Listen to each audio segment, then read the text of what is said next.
We will start now chapter 13, and chapter 13 is about the reproductive system. And we will start with the male reproductive system. The main function of the male reproductive system is to produce sperms. And sperms are produced within the testes. Testes are located outside the male human body within a sac of skin called the scrotum. It is important for them to be located outside the body because sperms usually require lower temperature to develop. Sperms are developed within the testes, within tubules. These tubules are called semi-inferius tubules.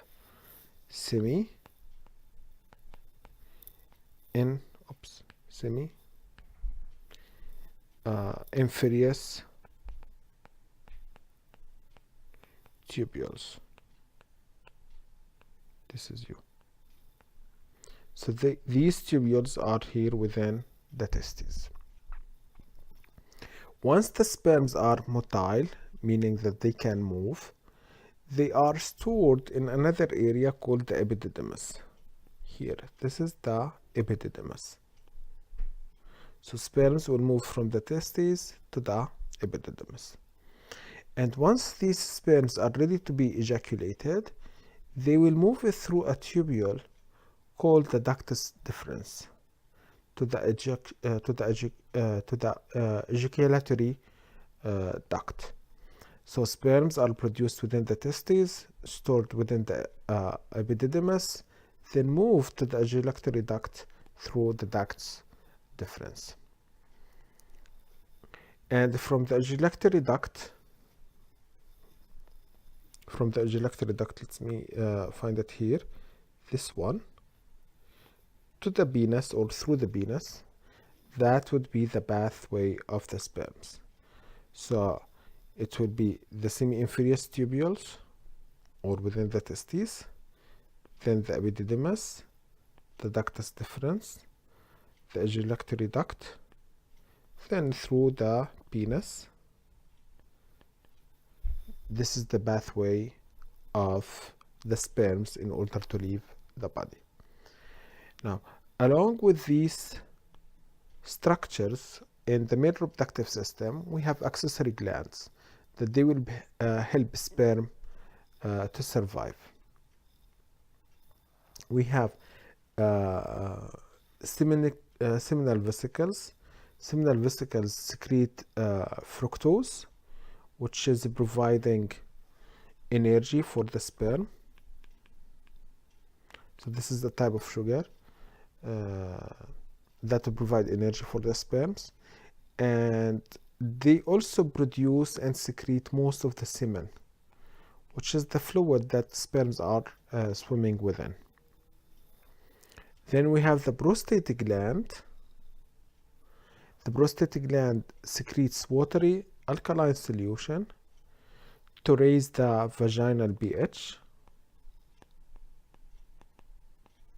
So the sperms will not denature because of the vaginal pH, which is usually a little bit acidic, to protect against germs.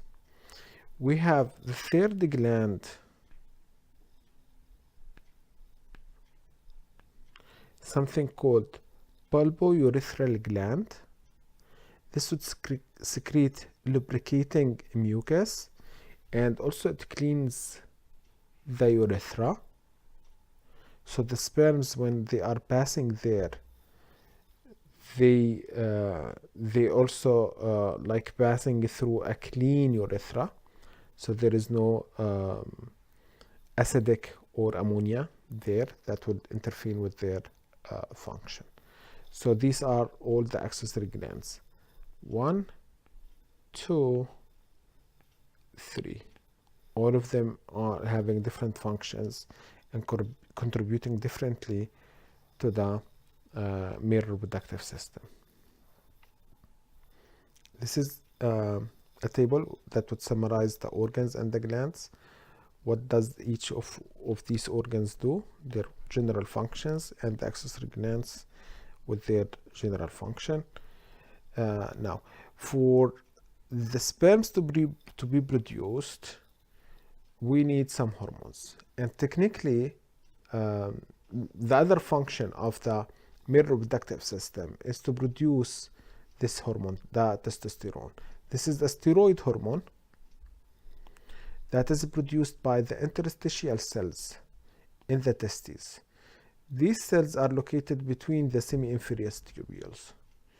And testosterone would play a very important role in the healthy male